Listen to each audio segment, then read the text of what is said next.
we were talking about smoking. I don't know if you want to go into this. Sure. But do you want to Okay. talk about how I stopped smoking? Yeah, because that you live to be this ripe. Yeah. Or just annihilating Rudy, I was a 4-5 pack a day smoker. I used to tell time by cigarettes. Somebody would say, Harry, how long would it take you to do this? I said, I don't know, 3 cigarettes. I would take, it was that important to me. I always had a cigarette between my fingers around my 4 or 5 packs a day. Golly. Okay, so now I'll tell you how I stopped smoking. I started to urinate blood.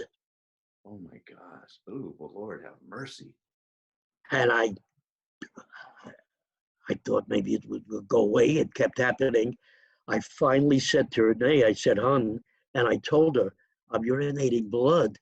And I remember what she said, was sitting in the kitchen near our phone, and she said, you are far too precious to me for me not to call a doctor immediately. And that's what she did. And anyway, I ended up in a hospital. It ended up I had a tumor on my bladder.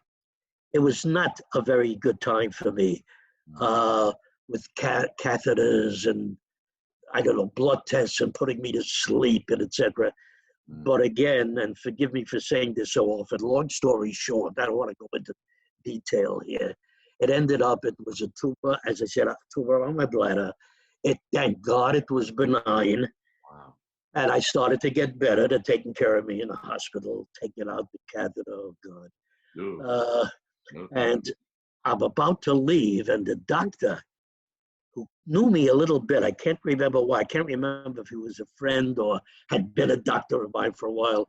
Anyway, as I was leaving, he said, Harry, you'll know that what you had was smoke-related. I think that's the phrase he used. It was smoke-related. And I said, wait a minute. And he continued, he said, the odds are that it'll probably come back, about 50% odds that it'll come back. Oh boy, my heart kind of, I said, I didn't want to go through this again. And I said, how can I better those odds? I said, if I stop smoking, will it better those odds? He said, very much.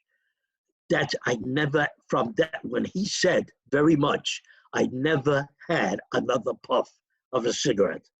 Wow. Now came the difficult part. Think about it. A stupid idiot that started to smoke when he was 8 years old and then smoking 4 or 5 packs a day. And there are stories now you read about people selling you things to help you stop smoking. Yeah. It'll take a month. It'll take this. I stopped at that instant. Wow. How does somebody that smoked like I did do that? Wow. Well, it wasn't easy. But, and this is the point, God, when I got out of the hospital and I was dressed and I was back working, doing shows, very often my hand would go to this pocket, which is where I used to keep the packs of cigarettes and the cigarette lighter. Oh God, my hand would go there. That urge was just terrible. And you know what? Again, here comes my kind of thing. I hope it's other people's kind of thing, is my visualization. I visualized a catheter and the urge went away. Oh, I bet you. That's what I did for maybe a year. Every time my hand went there, I visualized, the urge went away. And I haven't had a puff since. And that's got to be 40 years or more ago. Wow. My gosh, Harry. Yeah, isn't that ridiculous? These silly stories. Well, no, I think it's, gosh, the power. Well, people will often say they can't quit, and they use that excuse. I can't, I'm addicted. For you to be able to stop a 4-pack a day habit. Yeah. Absolutely. I'll give you a little cigarette vignette. Has nothing to do with what they're talking about. Dave Vernon used to do a one-day thing on a ship that he did magic for passengers. One day he wasn't feeling well. So Dave was a good friend, and he gave the owners of the boat, whatever, my name. They called me, could you take, Dave can't make it, could you do it just for one day?